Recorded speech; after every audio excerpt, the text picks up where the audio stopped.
Hey guys, Kyle the Death Knight of Enemy here, bringing you my review for One Piece chapter 941. And I'll be honest, I was kind of, um, yeah, I'm bringing, and this one, and I'll be honest, I was kind of caught a little off guard with this one because, because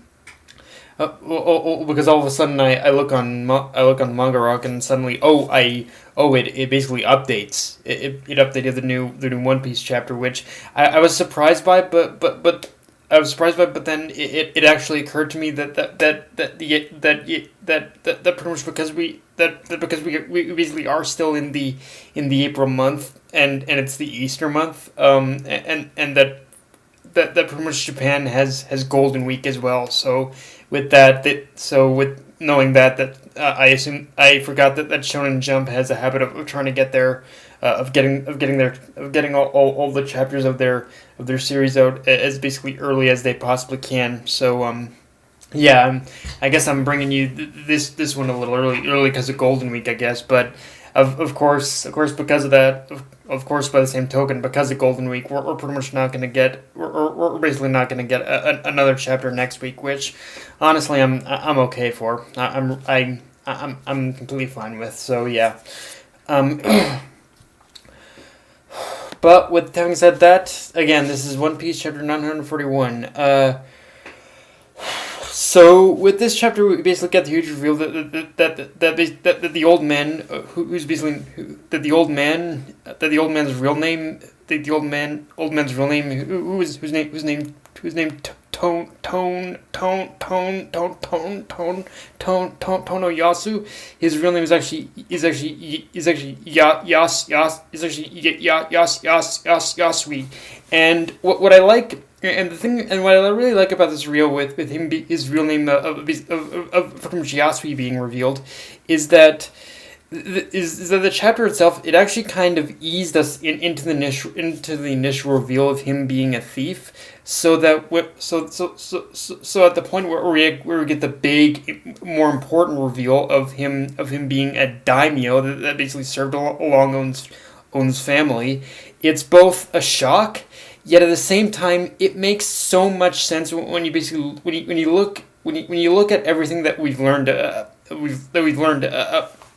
that we've learned in terms of this character up to this point, like how he's deeply respected among the citizens, especially how he's deeply respected among the citizens, at least enough to be called a saint, and it would make even more sense for basically someone who was of course who was basically a pretty much vassal of the Kozuki clan in order to recognize the crest of the Red Scabbard's emblem. It's one of those reveals that it was basically slowly, it was worked in slowly, but when you look at it, but when you look at it in the broader sense of everything that we've learned about the character, it really kind of dawns on you that holy shit, that this entire time that pretty much this guy has been an important figure all this time. So yeah, I really like how. I do like how Oda can just do that, but by pretty much working in these little subtleties about a character. So at the point where he's ready to make a big reveal about someone, it just makes so much more sense when you look at it in the broader scope. I love him for that. I really love Oda for that. Although, and now, in terms of whether or not, in terms of whether or not that we see the character of Yasui die or not is still kind of up in the air. But either way, I want full disclosure on this guy. Like we pretty much got. I guess we don't need full disclosure if he dies, but I really want to know like at least a little bit of his backstories and pretty much how he and what his past with basically Odin's family was like, because with Odin and even just Odin's family in general, because apparently from what we learned that pretty much this guy he's been around. He was serving under pretty much Odin's father too. So yeah, I definitely want to get a little bit of backstory on this guy for sure. Now, one thing this chapter also did is that it was playing up Hiyori's death quite a bit, And with Toko dashing in order to save her father, there are two ways I can see this whole thing going down. The first is that Yasu'ie is going to be executed, and the citizens are going to be extremely distraught, and their spirits are going to be so broken that they'll basically need that they're going to need someone new in order to rally behind. So Hiyori is going to arrive with Toko and use her influence as Komurasaki in order to do it and gain support. The other scenario is kind of similar to the first, where pretty much where basically Yasu'ie he doesn't die, and he's rescued by pretty much the Straw Hats and by the Straw Hats and all of them, by the Straw Hats and the Alliance and whatnot. And then Hiyori steps in and reveals, and after Hiyori arrives, she basically sees. She pretty much sees that basically Yasu'ie was rescued. So she decides to use the opportunity in order to reveal her identity as Hiyori Kozuki, and give a big speech about what and reveal and use that opportunity as well in order to reveal what happened 20 years ago. But whether or not Yasu'ie is going to survive isn't. But the thing even more importantly than any of this is to remember that whether or not that the character whether or not Yasu'ie survives or not isn't even the big thing to keep in mind about this chapter. The one thing to keep in mind going forward is that basically that one single transponder snail that's basically filming everything.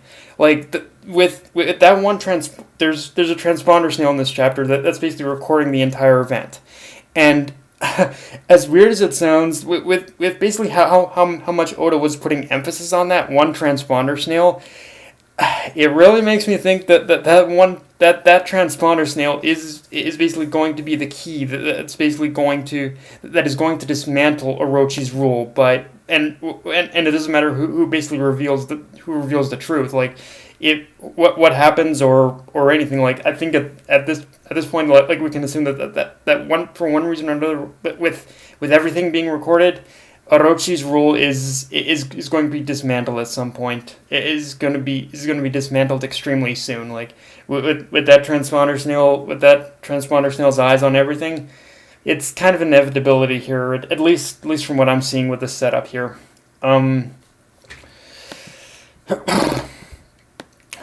We also see that a forest fire that has been caused by the beast pirates is hitting the Curry along with Shutamaru, who's rushing to confront Hold'em. So again, this is kind of feeding into the sense that Oda is bringing all these big players together in different areas of Wano. When again, I repeated myself before, but with that recording transponder snail active, he's definitely setting up for basically this entire revolution to in order to start very soon. And one thing I'm curious to see is what exactly Kaido is going to do once at the moment where pretty much shit starts hitting the fan, because pretty much Kaido and Orochi. Well, it's one of those things where, in a lot of ways, from what we've seen thus far, but both Kaido and Orochi, they really kind of depend on each other for basically different reasons. And at this point, but honestly, at this point, in terms of who basically has a lot more to gain and who has a lot more to lose in terms of betraying each other, I feel like Kaido has basically a lot more to gain and a lot less to lose, but at the point of if he decides completely abandon Orochi at this point, like Orochi I think at this point, like with his relationship, with his alliance with Kaido, I think at this point, if you look at what Kaido's done up to this point, it really seems to have outlived his usefulness. Like I can't see Orochi even serving much of a purpose much longer. So again, that is kind of feeding a lot more into the possibility that with that transponder snail's eyes on the execution platform, Yeah, Orochi, you're pretty much. I think in terms of your days of ruling over Wano are very limited, dude. Just saying.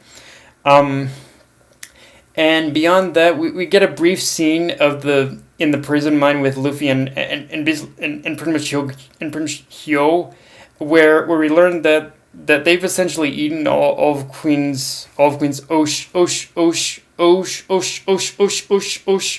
Urugo, and knowing that, like, Oda just had to add that little tidbit in, and knowing that, I think it's safe to assume that Oda just set up for a fucking bloodbath to occur once Big Mom arrives.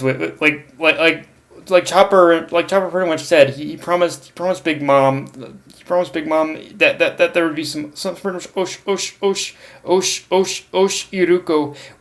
Oshiruku at the prison mine waiting for her. But if they've eaten it all, there's gonna be a bloodbath one way or another. Like someone is going to fucking die at the moment that Big Mom arrives and finds out, hey, there's pretty much nothing for her to eat. So yeah, there's that to look forward to as well.